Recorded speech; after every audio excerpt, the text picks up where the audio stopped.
यस्तु मम वाचमेकमनाजुषस्व बृहस्पतिष्ठवानिस्तु महयमा।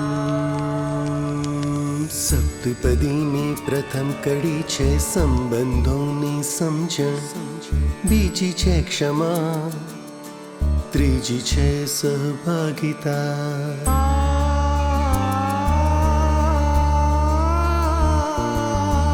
ચોથી કડી છે સુખની શોધ, પાંચમી છે ચાહત, છઠ્ઠી કડી છે આદર અને સાતમી અદ્વૈત.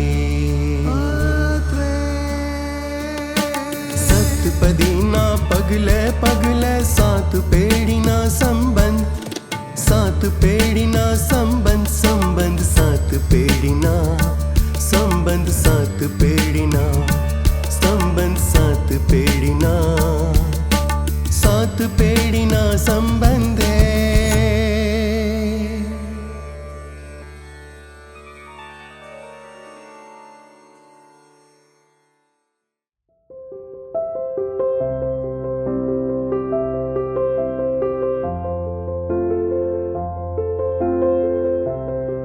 પ્રકરણ 33. પગદંડીથી કંડારાતી કેડી.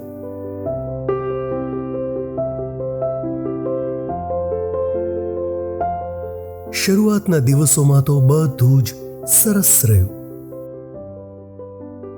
સંસ્કાર કેન્દ્રમાં એણે વિચાર્યું હતું તેમ સ્થાનિક વસ્તીની પ્રાથમિક વિગતો ભેગી કરવાનું કામ તો સહેલાઈથી થયું. એણે ધારેલું કે ઘણી વિગતો માહિતી ખાતા અને નગરપાલિકા તરફથી મળી રહેશે.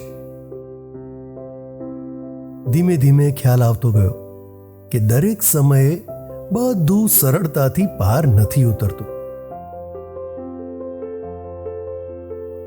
નાની નાની માહિતી રહી ગઈ હોય તો જવાબ મળે કે કાલે આવજો. બીજા 2 ધક્કા પર વધારાના 3 ધક્કા ખવડાવ્યા પછી વિગતો મળે તો મળે, કે આપનારે આપવી હોય તો આપે. કેટલીક વિગતો તો વેબસાઇટ પરથી મળી જવી જોઈએ, પરંતુ સર્વર ધીમું હોય કે અપડેટ ન હોય. વળી દરેક વખતે જાતે તો ન જવાય, એટલે સહાયક સ્ટુડન્ટ જાય તો એમને બેસાડી રાખે. ક્યારેક સ્ટુડન્ટ્સ પણ કામના બહાને ફરી આવે. સમાયરાને લાગ્યું કે આવી હરકતોથી ટેવાવું પડશે. તો પણ કામ ગોઠવાતું હતું. એના પ્લાન પ્રમાણે ગામોનો ઇતિહાસ અને ખાસિયતનો ડેટા ભેગો થઈ રહ્યો હતો. ચિત્રકારી, રંગોળી, ગીતો, ગરબા, ઘેરૈયા, ખાયણા, ખેતીના ગીતો, હાલરડા, ભજનો, પ્રભાતિયા, લગ્ન ગીતો અને કંઈ કેટલું. માટીકામ, શિલ્પકામ, ખાસ કરીને લાકડાનું કામ, ફર્નિચર, હિંચકા, વિવિધ વાસણો, વસ્ત્રો, આભૂષણો, મોતીકામ, પરંપરાગત વાનગીઓ જેવી અનેક સાંસ્કૃતિક વિભિન્નતાઓ ધીમે ધીમે સામે આવવા લાગી. અને રસપ્રદ દસ્તાવેજીકરણ લેખિત રૂપે પણ થવા લાગ્યું. વર્ષોના વર્ષોનું ગંજાવર કામ છે તે તો ખબર જ હતી, પણ શરૂઆત તો થઈ. સૌથી મજા એને લોકબોલીમાં આવતી. કહેવતો, વાર તહેવારની વાર્તાઓ, મેળાઓ, હાટ બજાર અને એમાં થતી વાતચીત, બોલીનું એને ભારે આકર્ષણ હતું. મકાનો તૂટીને મોલ બની રહ્યા હતા, છતાં હાટ અને મેળા ધમધમતા. મેટ્રો અને બુલેટ ટ્રેન માટે જમીન સંપાદનની ચળવળ સમાંતર એ બળદગાડા શણગાર અને ઘેરૈયાની હરીફાઈઓનું આયોજન પણ માણતી. એના સેન્ટર પર આદિવાસી પરંપરાગત વાનગીઓ વિશે વિદ્યાર્થીઓ અને વિદ્યાર્થીઓની ઉત્સુકતા જોઈ એણે જિલ્લાની પરંપરાગત વાનગીઓ માટેનું રેસ્ટોરન્ટ અને નાસ્તા વેચાણ કેન્દ્ર શરૂ કરવાનું વિચાર્યું. ફુરસદના સમયમાં રસ ધરાવતા વિદ્યાર્થીઓ વારાફરતી દરેક ચર્ચામાં સહભાગી થાય તેવો વિચાર કારગત નીવડ્યો. એના સેન્ટરની દિવાલો જ નહીં, પરંતુ સરકારી મકાનોની દિવાલોથી લઈ ખાનગી બંગલા કે એપાર્ટમેન્ટોની દિવાલ સુદ્ધા વારલીથી લઈ માંડલા સુધીની ચિત્રકારીથી સુશોભિત થવા લાગી. કપડાં, માટીના કે કાચના વાસણો, કેનવાસ પર પણ જુદી જુદી જાતની ચિત્રકારી, ભરતકામ, ગૂંથણકામ ઝળકવા લાગ્યું. વિદ્યાર્થીઓની પરીક્ષા વખતે કામ ધીમું પડે, પરંતુ સ્થાનિક સ્વૈચ્છિક સંસ્થાઓના કાર્યકર્તાઓ પણ સહભાગી થવા લાગ્યા. આમ પગદંડીના 5 પગલાએ કેડી કંડારવાની શરૂઆત કરી દીધી. કેટલીક ભૂલાયેલી કલાને જીવંત કરવા માટે સેન્ટર પર તાલીમ વર્ગો પણ શરૂ થયા. સમાયરાના પ્લાન પ્રમાણે મેનેજમેન્ટને વિચાર આવ્યો કે હજી વ્યવસ્થિત આયોજન કરીને સ્વ કમાણી માટે કેમ્પસ પર જ વિધિવત અભ્યાસક્રમ અને તાલીમ સાથે ડિગ્રી આપી શકાય. રેસ્ટોરન્ટ સાથે વેચાણ કેન્દ્ર ઊભું કરીને વિદ્યાર્થીઓને સ્થાનિક કમાણી માટે પ્રેરિત કરી શકાય. એવા સમાયરાના પ્લાનને આગળ ધપાવવા એમણે એને એ દિશામાં કામ કરવા પ્રોત્સાહિત કરી. સ્થાનિક વાદ્ય સંગીત અને નૃત્ય કલાને ઉત્તેજન આપવા માટેના પ્રયત્નોમાં પણ એને આંશિક સફળતા મળી, કારણ કે કેટલીક કલા લુપ્ત થઈ રહી હતી. લોકો ભણી ગણીને શહેરમાં જઈ વસતા હતા, એટલે પોતાની બોલી અને અન્ય પરંપરાઓથી વિમુખ થતા હતા. તો સ્થળાંતરના કારણે અન્ય સ્થળેથી આવેલી પ્રજા પોતાની સંસ્કૃતિ લઈને આવી અને જોત જોતામાં પોતાના મૂળિયા સમેત રોપાઈ ગઈ. સ્થળાંતરમાં કેટલાક મૂળ વતનીઓ પરદેશ કે મહાનગરોમાં પણ વસવાટ માટે ચાલી ગયા. સંસ્કાર કેન્દ્રના કારણે જિલ્લાનો નવો ચહેરો પ્રગટ થવા લાગ્યો. ત્યારે સમાયરાએ એક દિવસ સુની અને સુગંધાને કહ્યું, એવું લાગે છે કે આપણે એક સાથે 3-4 સદીમાં જીવી રહ્યા છીએ. ત્યારે સુગંધાએ કહ્યું કે સમાજ જીવનમાં પણ એનું પ્રતિબિંબ દેખાઈ રહ્યું છે, કારણ કે ડોમેસ્ટિક ઇશ્યુઝ હવે કોર્ટ કચેરી સુધી પહોંચ્યા છે તે હું મારા કામકાજમાં જોઉં છું. આર્થિક રીતે સ્વનિર્ભર થતી સ્ત્રીઓની માનસિકતા બદલાઈ ચૂકી છે. તે રીતે આર્થિક રીતે સદ્ધર વર્ગમાં પણ નવો વર્ગ ઉમેરાઈ રહ્યો છે. તેમની સાંસ્કૃતિક ભિન્નતા આંતરજાતીય લગ્નોમાં પણ ઉભરી આવતી હોય એવું લાગે છે. દહેજ કે વાંકડા પ્રથાનું સ્વરૂપ બદલાયું છે. કેટલું ભેળસેળ્યું અને કેટલું જટિલ થઈ ગયું છે. સુનીએ પણ ઉમેર્યું કે મારી સંસ્થામાં આવતી સમસ્યાઓમાંય માલ મિલકતમાં ભાગ પાડવા સંબંધે વિવાદ વધ્યા હોય એવો સિનારિયો છે. હવે બહેનો મિલકતમાં હિસ્સો માંગે છે, એટલે 2 ભાઈઓ વચ્ચે અંટસ થાય તેમ ભાઈ બહેનો વચ્ચે પણ અંતર વધ્યું છે. દીકરા દીકરી સમાન કહેવાય, છતાં એ સંબંધોમાં ફેરનેસ નથી આવી, બલકે મને તો મન મુટાવ વ્યાપક બન્યો હોય એવું લાગી રહ્યું છે. બાળકો ઘોડિયાઘર, આંગણવાડીઓ કે પ્લે ગ્રુપમાં અને વડીલો વૃદ્ધાશ્રમ કે એલ્ડર પીપલ હોમને આશરે છે. સમાયરાને લાગ્યું કે આ તારણોમાં પણ ક્યાંક કેટલીક સચ્ચાઈ છે, છતાં પોતે શું કહી શકે? ત્યાં એ અનાયાસે બોલી પડી કે સમજણપૂર્વકનો પારિવારિક વર્તન વ્યવહાર હોય તો સંતુલન પણ જળવાયેલું તો રહે જ છે. અમ્મી બાવાજી, સુની આંટી, જનક અંકલ, સીતા આંટી, રાઘવ અંકલ અને સમય કે રોમીના દાદા દાદી કે આજા આજી જેવા સમજદાર વડીલો હોય તો સંતુલન જળવાઈ રહે છે. આપણે એ દિશામાં જાગૃતિ કાર્ય કરી શકીએ કે નહીં? એની વાત સાંભળીને સુની સુગંધાએ કહ્યું કે સાંસ્કૃતિક પ્રવૃત્તિઓ દ્વારા આપણે એ કરવું જોઈએ. એ વિશે વધારે વિચારણા માટે એમણે દાદીમાં, આજીબા, અમ્મી, ઉર્મિલા, સીતા અને એના ભાભી બેનને પણ સામેલ કરવાનું વિચાર્યું. સમાયરાએ કહ્યું કે એમના મંતવ્યો જાણવાનું કામ એ કરી લેશે. તો પણ એના મનમાંથી સુની આંટી અને સુગંધાના મંતવ્યોએ જમાવેલો કબજો છૂટ્યો નહીં. હોસ્ટેલમાં રહેતી યુવતીઓના નાના મોટા પ્રશ્નો અને સમસ્યાઓ તો એની સામે આવતી રહેતી અને મોટે ભાગે એનો સુખદ ઉકેલ પારદર્શક અને નિખાલસ વાટાઘાટથી આવી જતો. કોઈક વાર એને એ યુવતીઓના પ્રેમ સંબંધો અને જાતીય જીવન વિશે પ્રશ્નો થતા. ક્યારેક એને લાગતું કે ગર્ભપાત કાયદાનો દુરુપયોગ કરીને તેઓ પોતાના શરીર સાથે ચેડા કરે છે.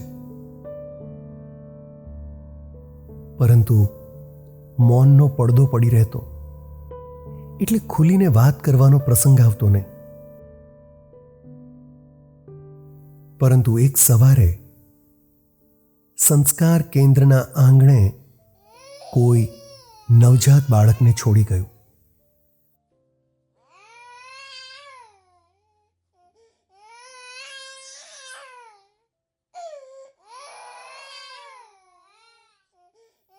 આમ તો કેમ્પસમાં વોચમેન હોય જ, છતાં ઘટના બની.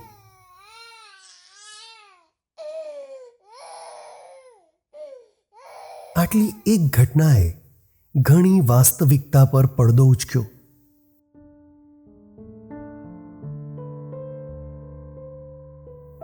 જોકે એ બધી બાબતો વિશે વિચારે તે પહેલા એણે કાયદેસર પોલીસ કાર્યવાહી પૂરી કરવી પડી. બાળકને જિલ્લા બાળ સંરક્ષણ ગૃહમાં મોકલી આપવામાં આવ્યું.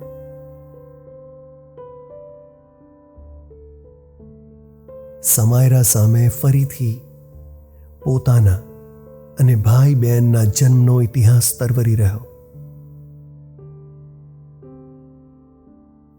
એને મનમાં એ વિચાર તો ખૂબ ઘૂંટાયો કે એ બાળકની જવાબદારી પોતે લઈ લેતો.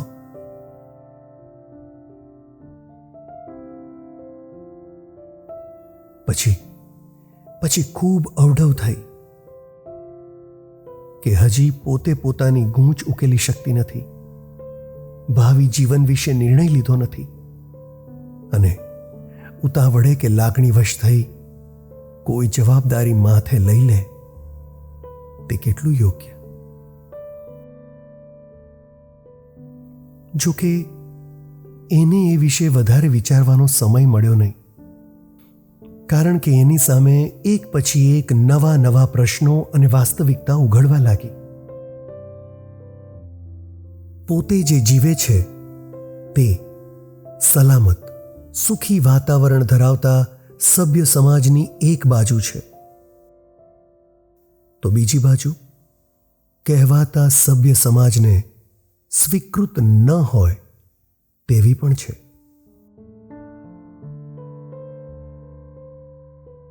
એને સ્પષ્ટ સમજાયું પણ ખરું કે આદિવાસીઓની જીવનશૈલીમાં મુક્ત સમાજની સંસ્કૃતિ સહજ છે અને એનો દુરુપયોગ થઈ શકે છે કે થઈ રહ્યો છે. આમ તો આધુનિકતાના નામે ભેદભાવ વગર બંને સમાજમાં એમ બની રહ્યું છે તેનો ઇનકાર થઈ શકે નહીં. પુરુષ બાળકો સામે બાલિકાઓનો જન્મદર ઓછો થતો રહ્યો છે, તેના દુષ્પરિણામો પણ દેખાઈ રહ્યા છે. સ્ત્રી પુરુષ જનસંખ્યાના ભેદને માંગ પુરવઠા સાથે સાંકળવાનું તો સમાયરાને ક્યારેય ગમ્યું નથી. પરંતુ વાસ્તવિકતા તો જે છે તે છે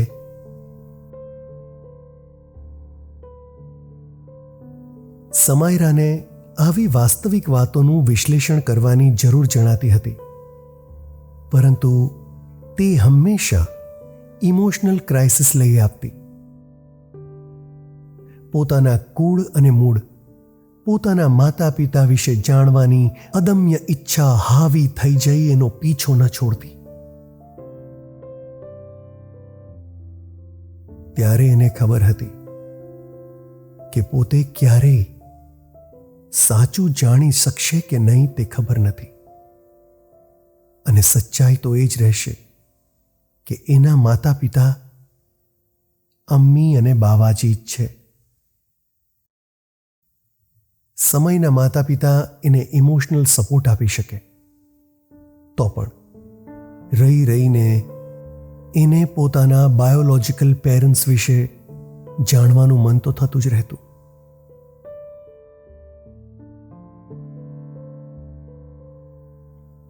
સમયને હંમેશા ફિકર રહેતી કે સમાયરાએ જે કામ સ્વીકાર્યું છે તેમાં એ એવી ઊંડી ઉતરી ન જવી જોઈએ કે જે એને અસ્વસ્થ કરે. એક બાજુ એ જે કામ કરતી હતી તે એનું મનગમતું કામ હતું, જેને એણે પોતે પસંદ કર્યું હતું. બીજી બાજુ એણે એમ્પેથેટિક થઈને એ કરવું રહ્યું. સિમ્પથી અને એમ્પથીનો ભેદ એ બરાબર સમજતો.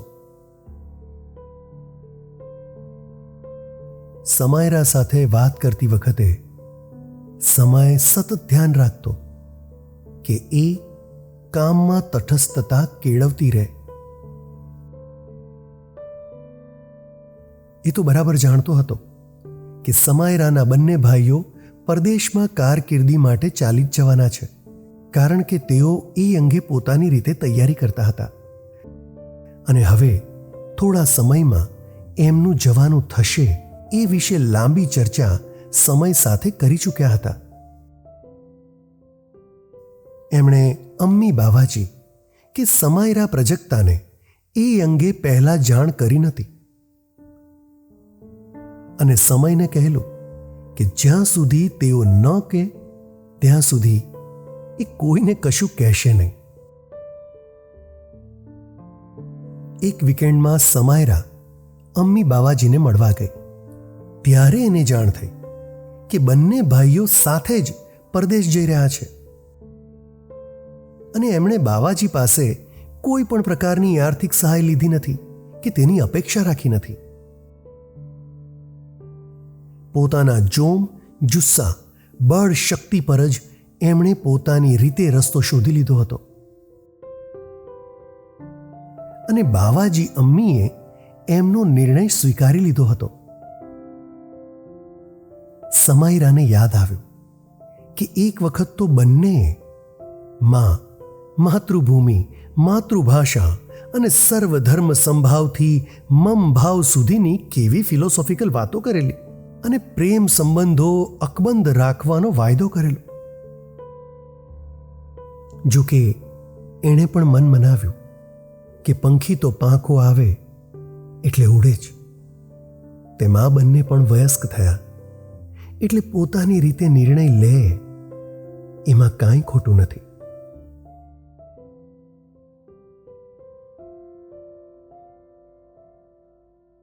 આમ જોત જોતામાં બંને અમેરિકા જઈને વસી ગયા.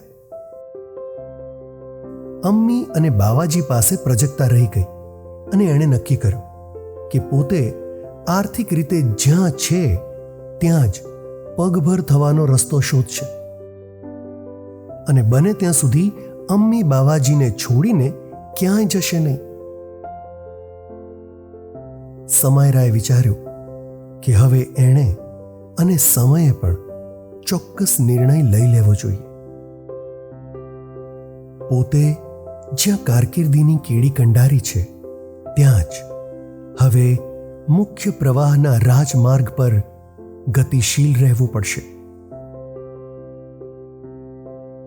ઉપરા છાપરી બનતી ઘટનાઓ અને આવતા પડકારો સામે હવે એને સમય સાથે રહેવાની જરૂર વર્તાવા લાગી જ હતી.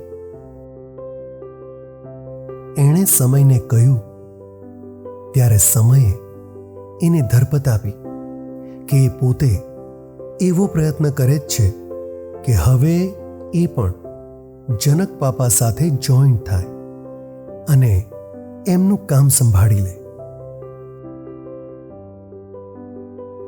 આ વાત જાણી તે દિવસે સમાયરાને સ્થિર જિંદગીનું સપનું સાચું પડતું લાગ્યું અને એ લગ્ન વિશે વિચારવા લાગી.